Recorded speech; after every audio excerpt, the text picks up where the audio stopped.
কথায় আছে বারাণসী হলো বাঙালিদের সেকেন্ড হোম। তাই দীঘা, পুরী, দার্জিলিংয়ের পরেই কিন্তু বাঙালিদের সব থেকে বেড়ানোর আদর্শ জায়গা হলো এই বেনারস। তাই আপনাদের সুবিধার্থে এই ভিডিওর মাধ্যমে আমি শেয়ার করতে চলেছি বারাণসীর কমপ্লিট ট্যুর গাইড।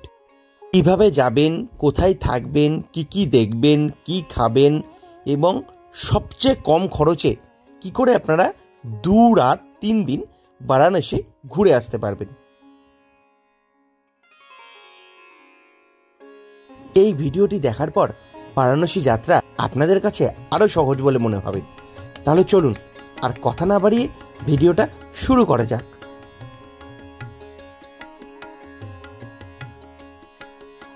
কলকাতা থেকে বারাণসী যাওয়া যায় 3 ভাবে। 1 হচ্ছে ট্রেন, 2 হচ্ছে বাস এবং 3 হচ্ছে কিন্তু প্লেন।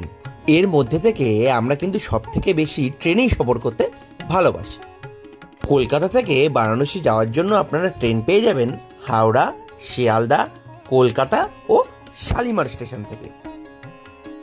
প্রথমেই বলি হাওড়া স্টেশন থেকে আপনারা কোন কোন ট্রেন পেয়ে যাবেন বারাণসী যাওয়ার জন্য। প্রথমেই আপনারা পেয়ে যাবেন জয়সালমীর এক্সপ্রেস বা বিকানির উইকলি এক্সপ্রেস। এই ট্রেনটি সকাল 8টা বেজে 15 মিনিটে ছেড়ে বারাণসী পৌঁছায় সন্ধ্যে 7টার সময়। আর এই ট্রেনটি কিন্তু শুধুমাত্র সোমবারে চলে। এরপরে আপনারা পেয়ে যাবেন পূর্বা এক্সপ্রেস।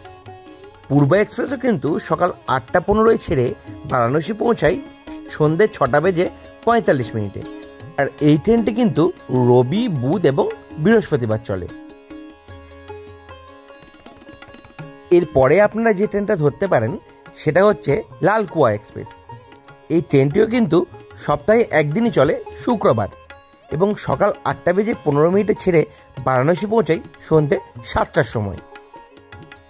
এরপরে আপনারা পেয়ে যাবেন কুম্ভ ও উপাসনা এক্সপ্রেস।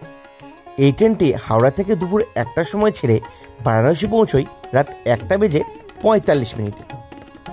আর এই ট্রেনটি কিন্তু রোজই চলে, শুধু নামটা চেঞ্জ হয়। এরপরে আপনারা পেয়ে যাবেন অমৃতসর মেল। এটি হাওড়ার থেকে সন্ধ্যে 7টা 15 ছেড়ে বারাণসী পৌঁছায় সকাল 9টা 15 মিনিটে। আর এই ট্রেনটি কিন্তু হাওড়া থেকে রোজ চলে। এরপরে আপনারা পাবেন হাওড়া থেকে রাত 8টার সময় বিভূতি এক্সপ্রেস। এই ট্রেন কিন্তু পৌঁছে যায় পরের দিন সকাল 9:30টায়। আর এই ট্রেনটি কিন্তু হাওড়া থেকে প্রতিদিনই চলে। এরপরে আপনারা পেয়ে যাবেন রাত 8টা বেজে 25 মিনিটে দুন এক্সপ্রেস। এই ট্রেনটি কিন্তু বারাণসী পৌঁছায় পরের দিন সকাল 10টা বেজে 20 মিনিটে। আর এই ট্রেনটি হাওড়া থেকে কিন্তু প্রত্যেক দিন চলে।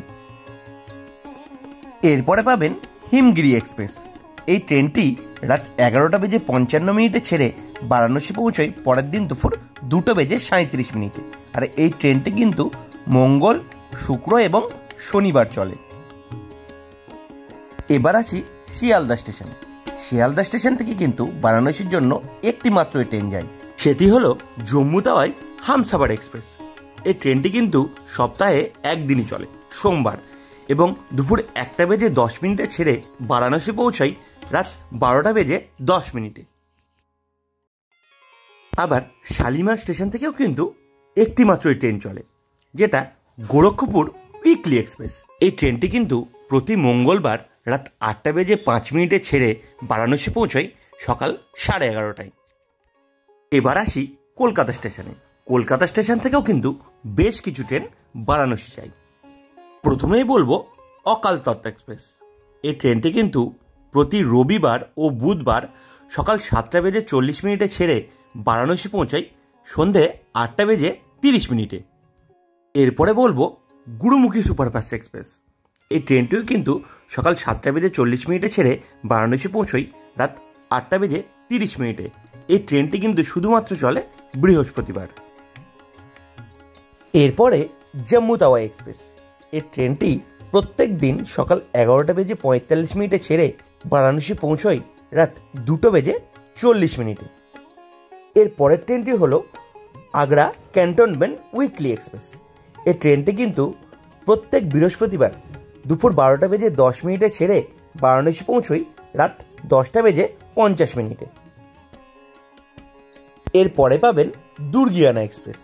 এই ট্রেনটি শুধুমাত্র মঙ্গলবার এবং শনিবার বেলা 12:10 ছেড়ে বারাণসী পৌঁছয় রাত্রি 10:10। সবশেষে আপনারা পেয়ে যাবেন শব্দভেদী এক্সপ্রেস।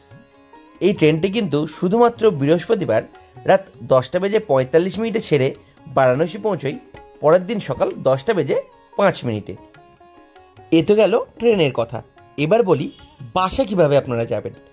কলকাতা বাবুঘাট থেকে কিন্তু দুটি মাত্র বাস ছাড়ে, এক হচ্ছে তুলসী এবং এক হচ্ছে সিংহ।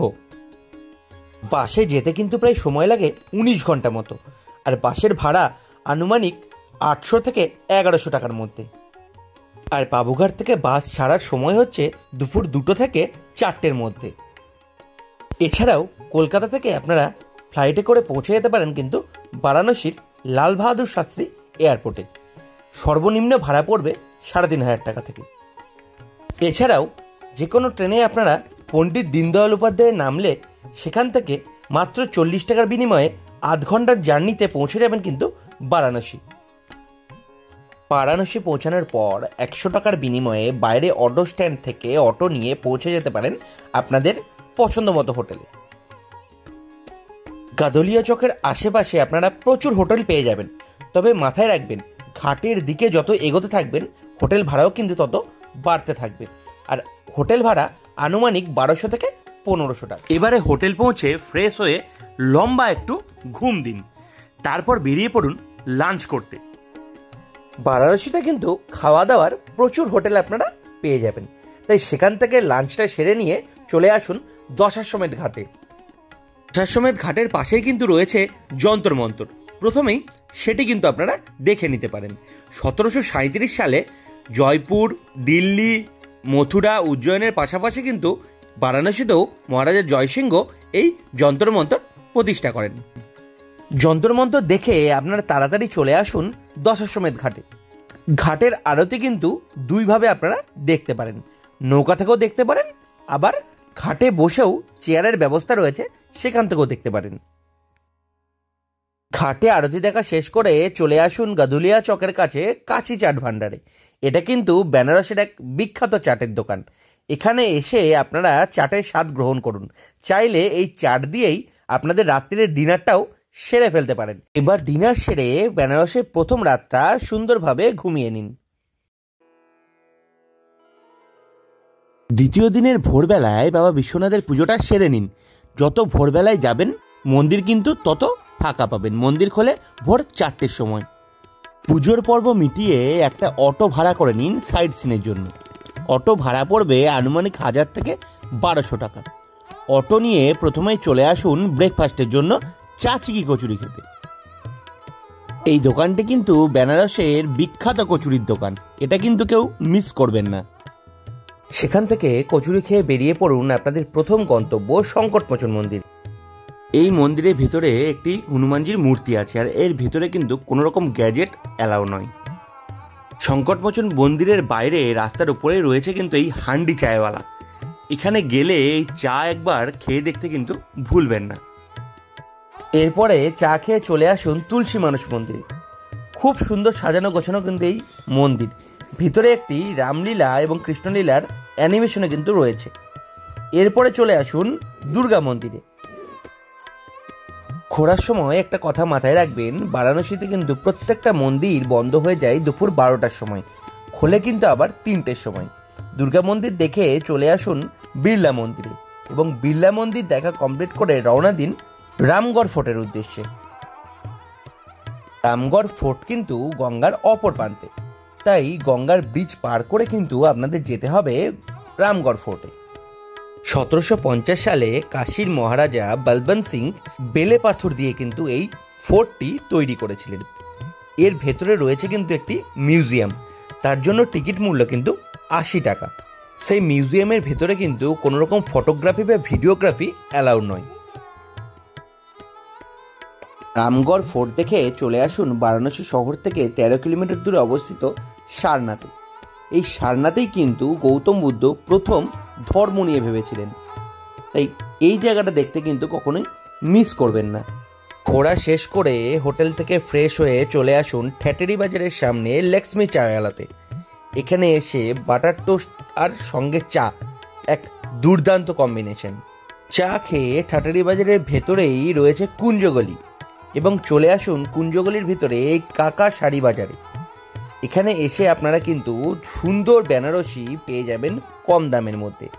এখানে আমিও কিন্তু গিয়েছিলাম এবং আমার প্রাইসটা কিন্তু রিজনেবল লেগেছিল।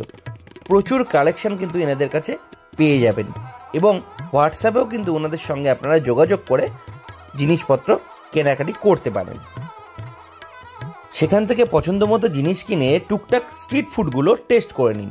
যেমন পাবেন আপনি এরকম রাবড়ি, ফুচকা, বাদাম, এই সমস্ত জিনিস টেস্ট করতে করতে চলে আসুন গাদুলিয়া চকের কাছে। এখানে এসেও কিন্তু আপনারা কেনাকাটা করতে পারেন, তবে বার্গেনিং কিন্তু অবশ্যই করবেন, না হলে কিন্তু পদে পদে ঠকার সম্ভাবনা রয়েছে। এবার গদুলিয়া চকের কাছেই একটি ভালো হোটেল থেকে রাত্রির ডিনারটা সেরে ফেলুন, এবং ডিনার শেষে একটি বেনারসি পান খেতে খেতে হোটেলের দিকে ফিরে যান এবং দ্বিতীয় দিনের ঘোরা শেষ করুন। তৃতীয় দিনের সকালের ব্রেকফাস্টটা সেরে নিন মশলা ধোসা বা আলুর পরোটা দিয়ে। এখানে কিন্তু ধোসা আর আলুর পরোটা খুব ভালো পাওয়া যায়। ব্রেকফাস্ট শেষ করে চলে আসুন মণিকর্ণিকা ঘাটে নৌকা বিহারের উদ্দেশ্যে। 100 টাকার বিনিময়ে এই নৌকা আপনাদেরকে নিয়ে যাবে মণিকর্ণিকা ঘাট থেকে 80 ঘাট অবধি, এবং সেখান থেকে ঘুরিয়ে আবার নিয়ে আসবে মণিকর্ণিকা ঘাটে। বারাণসী এসে এই নৌকা বিহার যদি আপনারা না করেন তাহলে কিন্তু অনেক কিছু মিস করে যাবেন। এক কথায় বলতে বারাণসীর মেন অ্যাট্রাকশন বা মেন সৌন্দর্যই কিন্তু আপনারা মিস করে যাবেন। তাই এই নৌকা বিহার বারাণসী এলে কিন্তু অবশ্যই করবেন দিনের বেলায়। আপনারা চাইলে শেয়ারে না করে নিজেরাও কিন্তু নৌকা রিজার্ভ করে এই নৌকা বিহার করতে পারেন। সেক্ষেত্রে আপনাদের ভাড়া পড়বে 1000 থেকে 1200 টাকা মতো। নৌকা বিহার শেষ করে চলে আসুন ঘাটের পাশেই ডলফিন রেস্টুরেন্টে। পছন্দের খাবারের সাথে সাথে পেয়ে যাবেন এই নৈসর্গিক দৃশ্য, এবং লাঞ্চ করে ফিরে যান হোটেলে। এরপর আপনাদের ট্রেনের টাইম অনুযায়ী চলে আসুন বারাণসী স্টেশনে, আর এখানেই কিন্তু শেষ হচ্ছে আপনাদের বারাণসী যাত্রা। তাহলে এইভাবেই ঘুরে দেখে নিন 2 রাত্রি 3 দিনে বারাণসী। আশা করি এই ভিডিও দেখার পর বারাণসী যাত্রা আপনাদের কাছে আরও সহজ হয়ে যাবে। তাহলে কেমন লাগলো অবশ্যই কিন্তু কমেন্ট করে জানাতে ভুলবেন না। ভালো লাগলে লাইক, শেয়ার এবং সাবস্ক্রাইব করবেন।